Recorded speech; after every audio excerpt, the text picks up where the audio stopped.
everybody. I'm Artie Hoffman, and today's topic is how to attract serious relationships in your life. Well, probably one of the biggest mistakes that people have or that people make is that they have a tendency to sleep with their partner right away because they're afraid to lose them. And what happens is that when you allow yourself to sleep with somebody right away, you're not really building too much self-confidence and you're not valuing yourself enough. Because what happens is that if you want a serious relationship, you should wait for at least 4 or 5, maybe 7 dates, whatever, that comfort zone is with you before you sleep with somebody. Because what happens is that, you're making this person, I don't want to say have to work for it, but they have to prove themselves to you that this is the kind of person that you want to be with.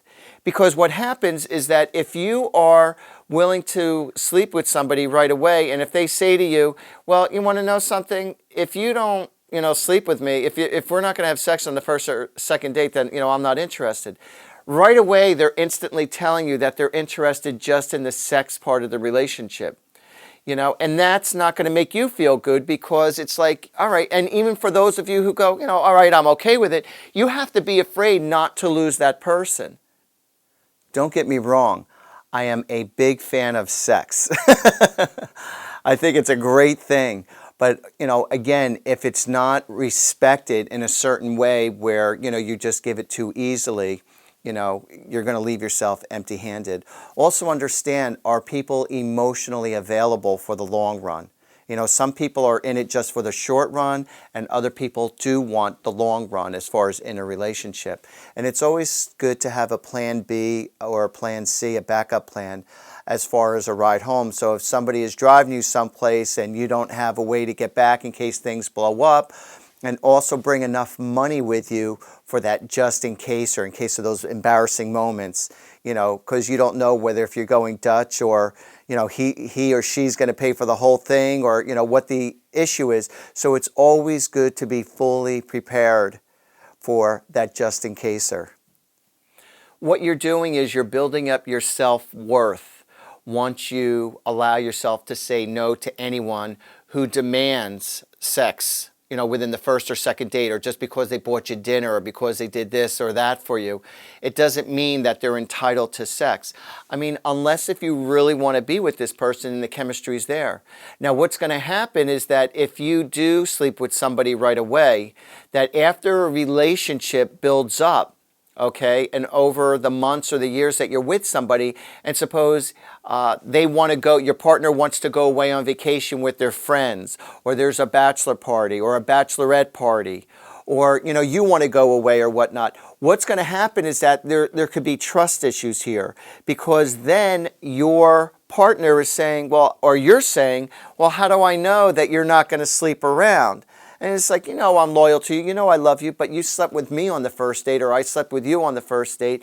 And so it's like you're not giving your partner or yourself really a good, support that, behind your integrity, that, your word is worth it, as far as not being promiscuous.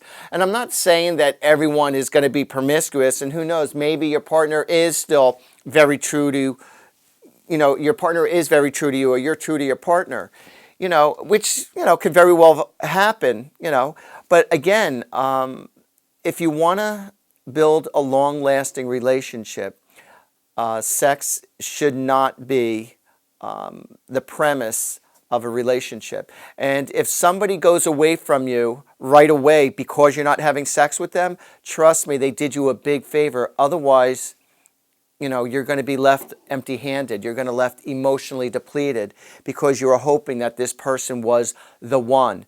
So just build the relationship first and allow sex to be the icing on the cake. Because if you take it too much too soon, it's going to sizzle out.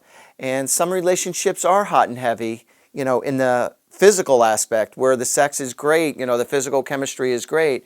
But then outside the bedroom, a lot of you're going to find out that you don't have a lot in common. So that's what I'm saying. Find out what you have in common first. Find out if that emotional chemistry is there first, and then allow yourself to have sex with the person. Also, what I recommend is that your first date with anybody, allow it to be like a lunchtime or a brunch time or breakfast, and let it be in the morning or during the daytime, because the nighttime holds a different energy when you're going out with somebody. The pressure is on a little more. And so, like I said, it's much easier. And then if you enjoy each other's company, you could last throughout the whole day and be together. And if not, at least you didn't blow the whole day. And you could, share time, doing what you want to do, what you have to do, or you could spend it with other friends.